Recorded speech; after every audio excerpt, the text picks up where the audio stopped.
Hi guys, welcome back to Data Every Day.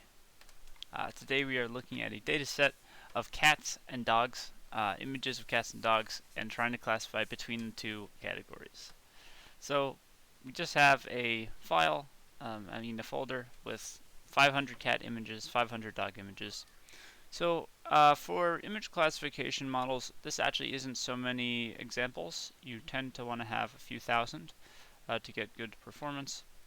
But it's definitely doable, so we're going to just train a model to try to classify between the two. Let's hop into the notebook.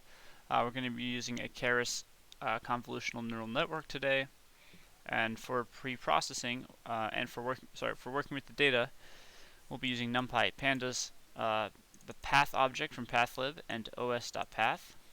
Then I'm going to generate a confusion matrix using Seaborn, so we need pyplot and Seaborn. And then to do our train test split, we will use the train test split function from sklearn, and we'll make the model with TensorFlow. And then, like I said, we'll do a confusion matrix afterwards. So let's go ahead and import all of this. And the first thing to do is get the file path to the folder containing our class folders.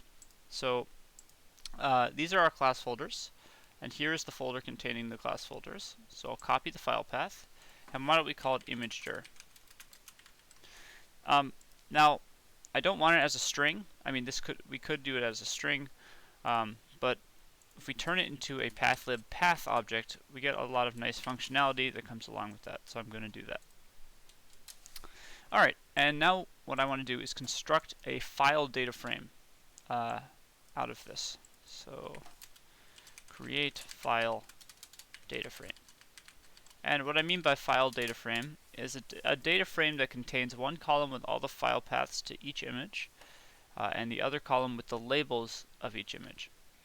And such a data frame is essential if you're going to use the flow from data frame function from Keras' image data generator, which is what we'll do today.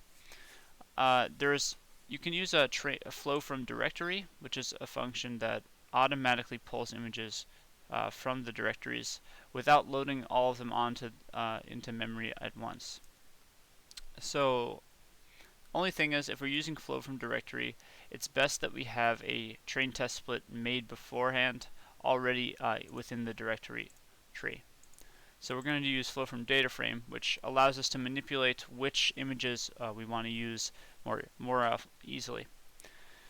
So we're going to take this image_dir, which is actually a path object, and use the glob function on it.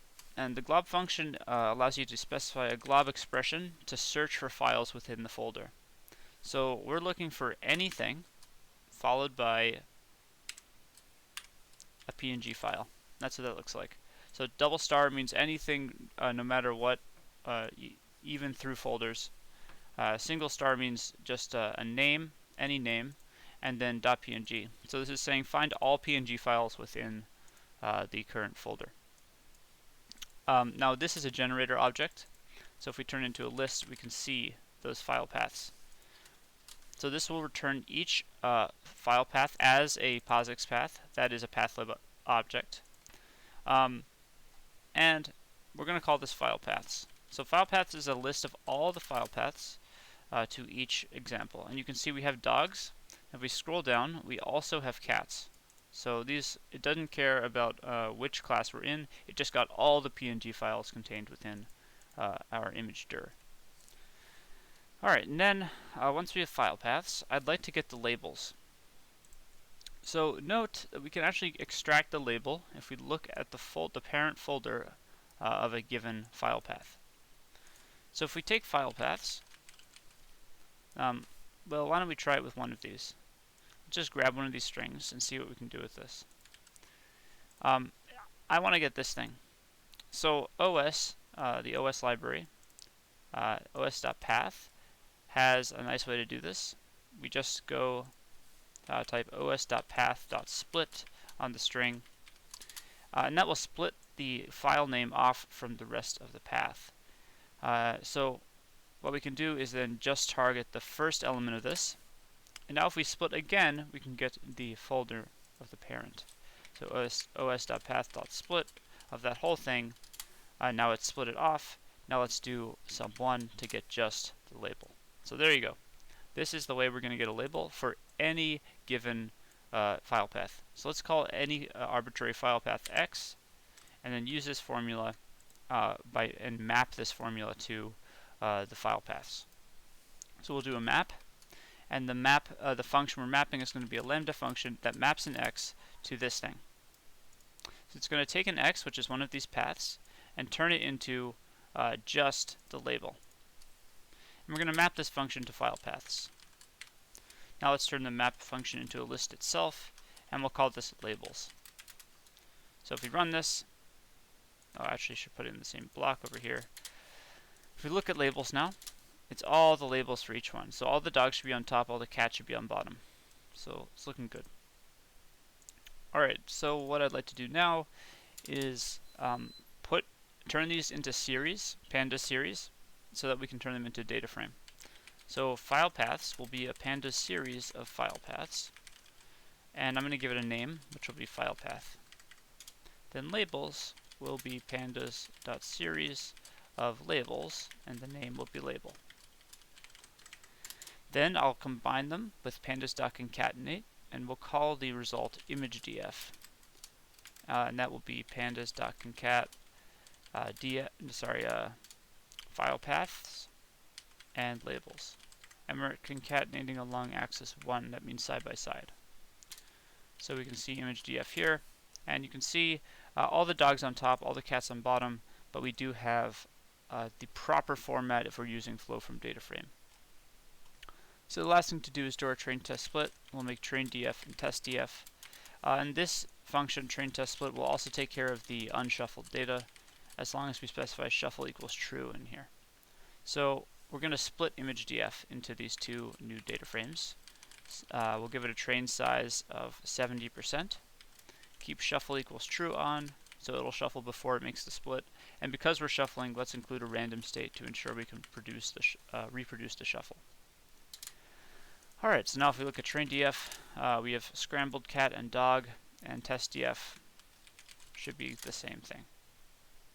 Okay.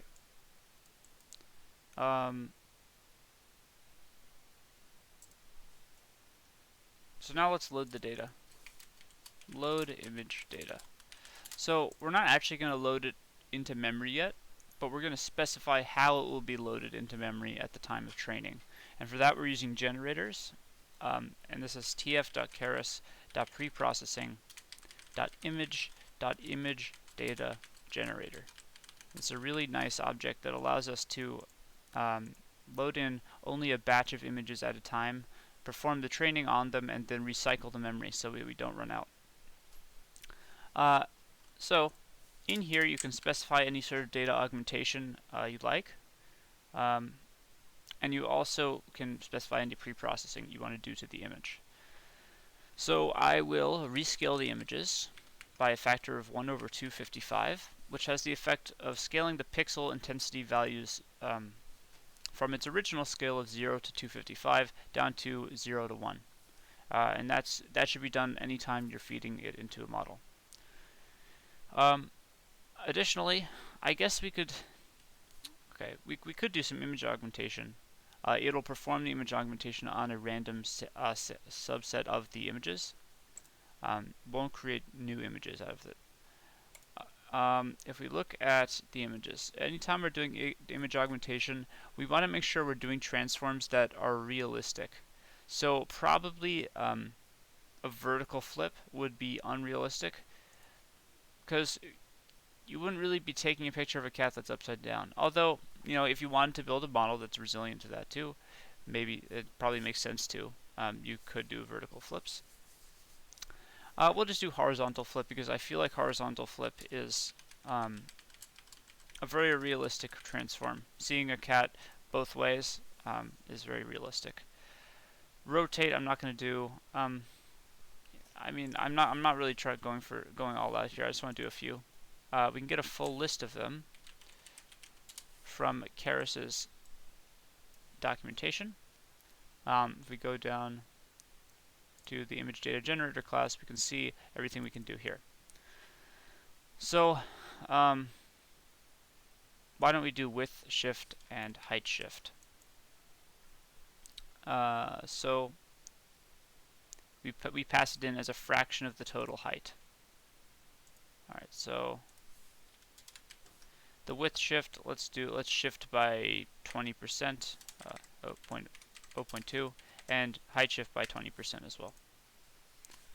All right, and that's all I'm going to do. I'm not going to do anything else. Now the last thing I want to put is the validation split.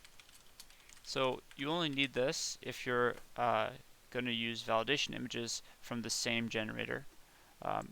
This allows you to pull train and validation images through the same generator, and we are going to do that. This 0.02 is saying how much of the data is going to the validation set. So we'll send 20% to validation and the other 80% to training. Let's call this train generator. Then we're going to create a test generator to pull the test images, and this is going to be different because we're not going to be applying any of these transforms. We'll still rescale the data because we need to have it in the same scale as our original data, but we're not doing data augmentation. And then the validation split we don't need because we're only pulling test images. Alright, there are our generators. Now let's actually flow the images. So by flow, again, I mean specify how the images will be loaded. So train images. Actually, let's just do train generator dot flow from data frame. And this will sort of create the specification for how to load them. So we want to specify the data frame we're flowing from. This is going to be train df that we created earlier. And we specify the x column, which is the column containing your file paths, so that's file path, and the y column, which is the column containing your labels, that's label. And we'll give it a target size. So I'm not sure if these images are all of the same size. They do actually look, no, they're not the same size. So what we'll do is we'll resize the images to 224 by 224, which is a standard, pretty standard dimension to use in image classification. Then color mode. This is basically how many color channels you have. This could be grayscale or RGB. In this case it's RGB since we have 3 color channels. Then our class mode. This is how many classes you have. If it were multi-class, we'd do categorical. In this case it's binary since we have 2 classes only. Then a batch size. So we're going to specify how what size of batch to load in the images as. If we specify it here, we don't have to specify it later in the model's fit function. And then shuffle equals true. We definitely want to shuffle anytime we're doing training, so we'll keep that on. And we'll give it a seed, maybe 42. The seed will ensure the shuffle is always done in the same way. The subset, this is where we take the validation split into play. We specify this as training if we're doing training data, and validation if we're doing validation data. And if we specify the seed, we'll always get the same subset. Alright, we'll duplicate this. And what I want to do is send this one to train images, and this one will be validation images, so val images. Only change here is I'm going to change the subset to validation. Alright, and then we'll do one more. This will be the this one actually will be test images, and we're not going to flow from the train generator. Flow through the train generator. We're going to flow through the test generator, and we're going to flow from the test df. Additionally, we do not need the subset or the seed, and the shuffle has to be set to false because we're only evaluating here. We're not training with these. Alright, let's run this. We have an issue. Oh, okay, so all values in the x column file path must be strings. These are actually POSIX path objects. So let's just go up here and type as type string on the series. That should fix it. Alright, and it found the images and it has specified how it will flow them through the data frame. Now we'll do training. So we'll create the model. We're going to create an inputs layer, tf.keras.input. And this is just going to take the image in. So the shape of the input is going to be 224 by 224 by 3, one for each color channel. Then we'll start with some convolutional layers. So tf.keras.layers conv2d. The filters here, we'll give it 16 filters and a kernel size of 3 by 3. So the convolutional layer will look at the image, it will slide a window across the image, and the window has weights on it. And when the weights slide across the image, at each time step, it'll multiply the weights by the pixel values, sum them up, and then send that value to a new two-dimensional feature. And I'll do that for each time step across the image. So what you'll end up with is, as it goes across the whole image, it's sending these new values to a new two-dimensional array, and you end up with a two-dimensional feature at the end. And the filters is specifying how many times do we want to do this full pass over the image. So if we specify filters equals 16, it's going to take a different window or a kernel each time, and it's going to send it's going to create 16 different two-dimensional features from the image. The kernel size is how big is the window. And then we'll give it an activation function of ReLU afterwards. We'll pass in inputs, and I'll duplicate this because we want another one, but this time we'll pass x. And the filters here will be 32. So we're getting more filters as we go, more features as we go. And the whole point of the convolutional neural network is to try to extract features from the image that will be useful for making classifications. Because if we pass in all the pixel values as independent features to the model will for one, there will be a lot more features. Probably could lead to overfitting, but also there's no way to capture the spatial relationship between the data. So by convolving across the image with the convolutional layer, you end up capturing sort of relationships between pixels. And what we end up doing is using a max pool layer in between, right after each convolutional layer. And what the max pool layer does, sorry, it should be capital D. It also slides a window across, I think a 2 by 2 window by default. And it takes the max of each set of 4 pixels. And so what it's doing is reducing the dimensionality of the data. And the reason this is useful is it allows the next convolutional layer to look at more high-level features. What I mean is, instead of looking at the actual pixels, like the first one is doing, this convolutional layer is looking right at the pixels of the original image. Its output gets max pooled. So the whole dimension of the data goes down, and only the most important pixels stay, which is the max of each time step. The next convolutional layer is now looking at sort of like a simplified high-level view of the original image, because now you've downsampled the original image, and each time step can look at more information from the original image than was possible with the original convolutional layer. So each time we max pool, we're losing some information, but we're also making it easier for the next convolutional layer to sort of grasp higher level relationships in the data. Okay, so now what we'll do, if I run this and we just take a look at what x is looking like, x is a tensor, so the output tensor looks like a 54 by 54 by 32 tensor. So this 32 comes from our 32 filters. If I just, here, let's do it step by step. If I run this and take a look at x, this is the first convolutional layer. It just removes 1 pixel off each side because of our kernel size being 3 by 3. The window isn't going off the image, so we lose a pixel on each side. So it's 222 by 222 instead of 224 by 224.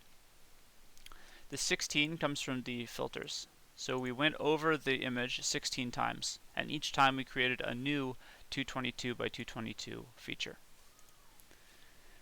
Then we do the max pooling, and this just reduces the dimensionality of it. We still have 16 of them, but each one has gone down to 111 by 111.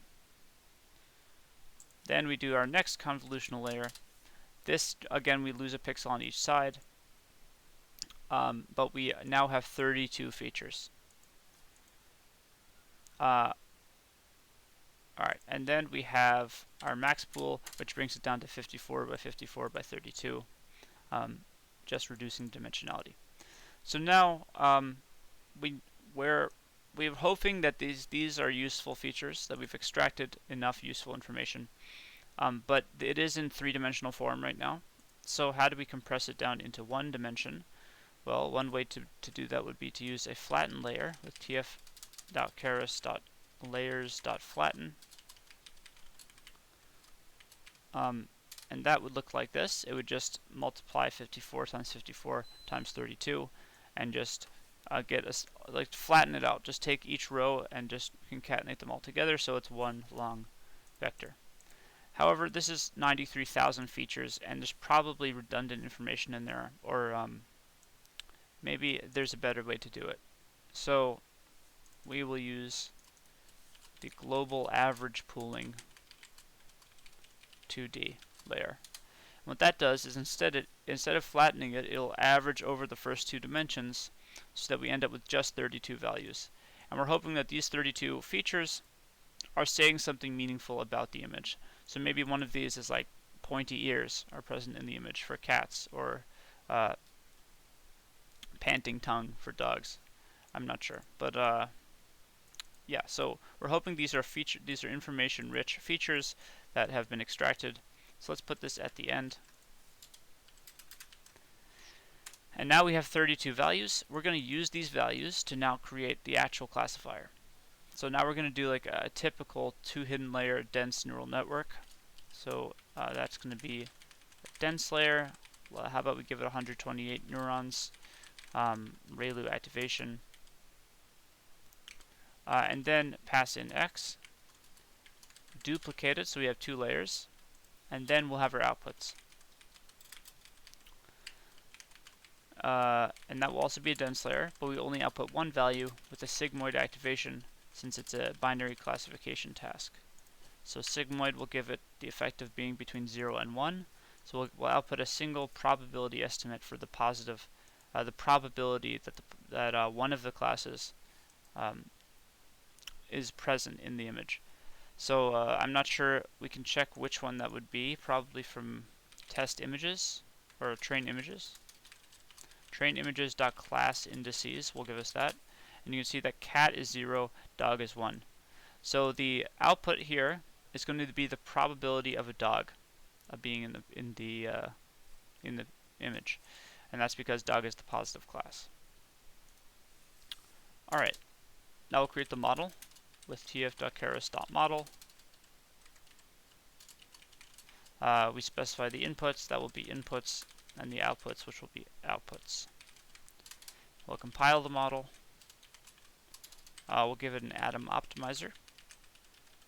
For loss, we'll use binary cross entropy. And for metrics, we'll just use accuracy.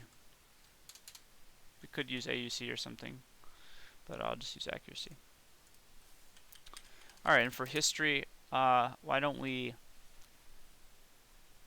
we'll fit model.fit and then pass in train images to train on, and then we want to, this contains the labels in it already. Then for our validation data, that will be val images. Then we just specify the number of epochs. We don't have to say the batch size since we declared that in the generators. So I'm training for 100 epochs, and I'll use the early stopping callback.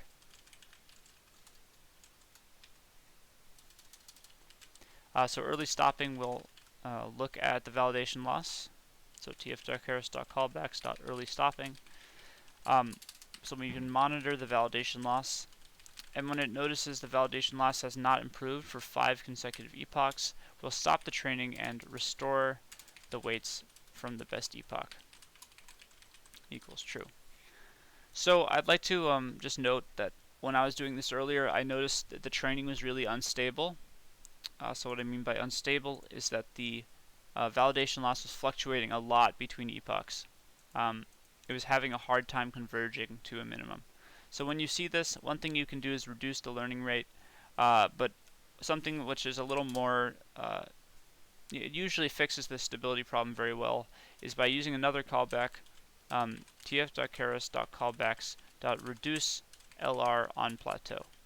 So this callback will just reduce the learning rate when it notices the validation loss has plateaued. And we can give this a value to monitor and give it a patience, probably a patience less than early stopping, because we want to give it a chance to converge before we choose to stop. Alright, so let's run that. I will point out I have GPU acceleration turned on, so this will be sped up. I recommend doing that if you're doing image classification. So while that trains, we can just start setting up the results. First thing I'd like to do is just get the results as an NumPy array with model.evaluate. So we'll evaluate on the test set. That will be test images, and I'll set verbose equals 0 in here so we don't see the loading bar. And we'll print out the loss and accuracy for the test set. So I'll display the loss value to 5 decimal places, format that with results sub 0. The first value returned by model.evaluate will be the loss, and the second value will be the accuracy. So results sub 0 will be the loss. Just copy this over. We do the accuracy now, and we'll do this down to 2 decimal places as a percentage, and the results sub 1 will give us accuracy. I'm going to multiply this by 100 since it's a percent. And we'll indent this over. And after that, I'd like to create a confusion matrix. So first we need some predictions. I'll call that predictions. That will come from model.predict. So model.predict will actually return this value. It will return the probability estimate for dog being in the image. So I don't want a probability estimate, I want a classification as an integer. So what I can do is predict on the test images, and then for each value I'll ask, is it greater than 0.5? Because the classification threshold is always 0.5 in a binary classification task. Well, you can change it, but basically there's not really a threshold. It's just saying which probability is higher. So we don't see the other probability, the probability of there being a cat, but it's just 1 minus the dog probability to get the cat probability. So if it's over 0.5, the dog probability will always be higher than the cat probability, and will classify as dog. So what this is giving us is a Boolean array. For every test image, it's telling us is there a dog or not. 1 would mean dog, true would mean dog, false would mean cat. So what we'll do then is turn this into a NumPy array afterwards.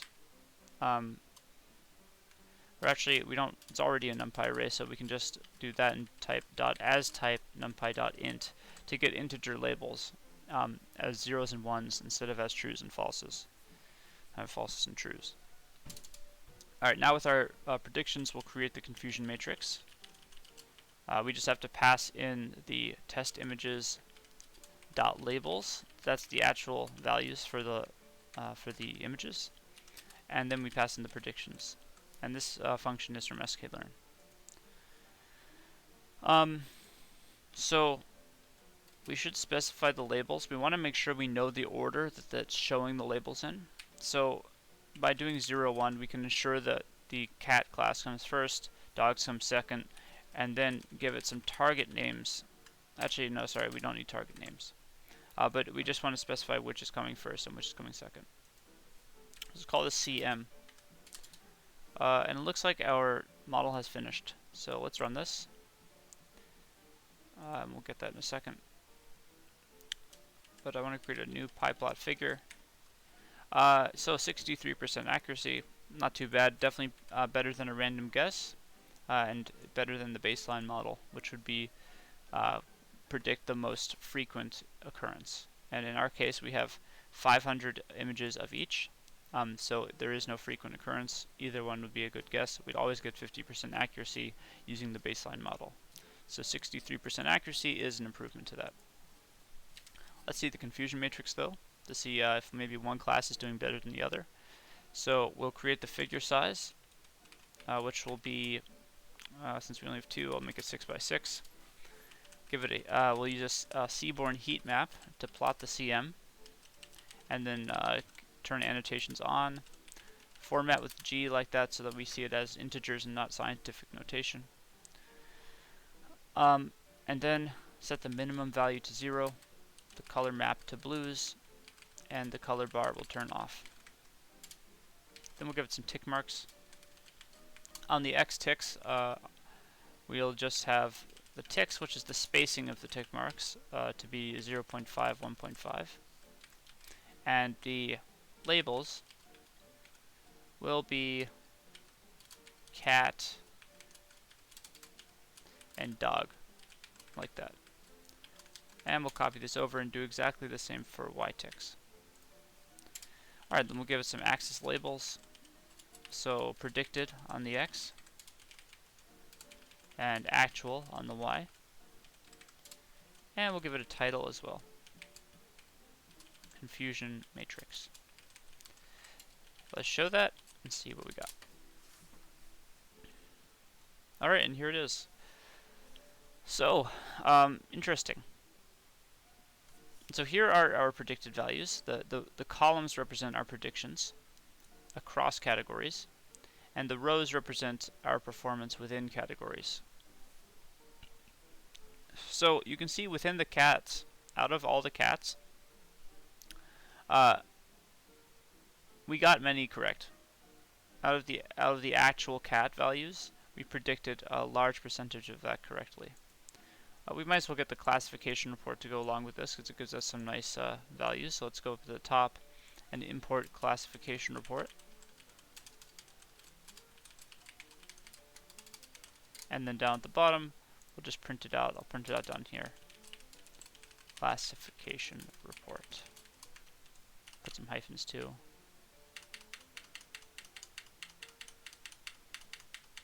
Okay, and then print out the CLR.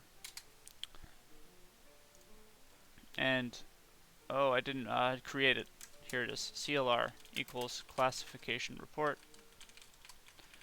And we'll just pass in the same thing that we passed to confusion matrix, but here we want to specify target names to be cat and dog. Okay, so here, now we can see the precision and recall for each class. So we have the recall for cat is 75. What that means is out of all the actual cats, we had 75% correct. And that's pretty good. Out of the dogs, our recall is pretty bad. We're pretty much classifying evenly between dogs. We really, our model doesn't know what to do with dogs. It sees a dog, it predicts cat 50% of the time, and dog 50% of the time. That's why we have a recall of 5.52. Our precisions are not terrible in each one. Precision is saying, out of all of our predictions, how many did we get correct? But, you know, this is still, you know, out of the dogs. So across both categories, we predicted dog correctly 67% of the time. And across both categories, we predicted cat correctly 61% of the time. But this isn't really saying much because we still can't classify between. We can't classify dog images. The model is basically unable to know if a dog is a cat or a dog, but the model is very good at, or decent at least, at knowing when a cat is a cat. See, there's not so many misclassifications of cats as dogs. When we see a cat, we know it's a cat, but when we see a dog, we don't know what to do. Alright, and that will sum up today's video. So thank you so much for watching. I hope you enjoyed it. If you did, make sure to subscribe and hit the bell for more content, and leave any comments you have in the section below. I'll see you guys tomorrow. Have a fantastic day.